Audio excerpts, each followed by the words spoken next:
ওই 100 টাকাটা তো আমার টাকা আমাকে ফেরত দিয়ে দাও। এই টাকাটা আপনার হলেও আমি আর আপনাকে এই টাকাটা ফেরত দিচ্ছি না, কারণ আমি এই টাকাটা দিয়ে এখন আইফোন কিনবো। পরাধীন ভারতে সামনাসামনি কোনো পাগলকে দেখার সুযোগ আমার হয়নি। আজ স্বাধীন ভারতে আমার সামনে পাক্কা খাপাচোদাকে দেখছি।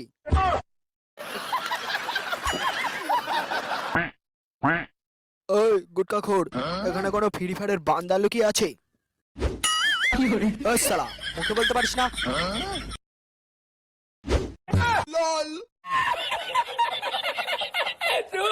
বুঝলে গিন্নি, ভাবছি একটা আইফোন কিনবো। আইফোন কিনবে?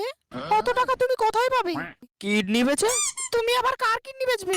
কেন, তোমার মেজো বৌমার কিডনি বেচে দেবো। বাবা, এসব কি শুনছি বাবা? আমার ভুল হয়েছে। তাহলে আর আপনি আমার কিডনি বেচে দিবেন না তো? সীমা, সীমা তুই বিশ্বাস কর, আমি পায়খানা করিনি। বিশ্বাস? বিশ্বাস তুই সেদিনই চলে গেছিল, যেদিন তুই ঠান্ডা জলের ভয়ে পায়খানা করে ছুটিস। পায়খানায় জল না দিয়ে এসে তোর একটু বাঁধলো না? প্রশংসিত। ইন্সপেক্টর, এই লোকটা শীতকালে পায়খানা করার পরে একদিনও ছোঁচে না ঠান্ডা জলের ভয়ে। একে অ্যারেস্ট করুন, আপনি ওকে নিয়ে যান।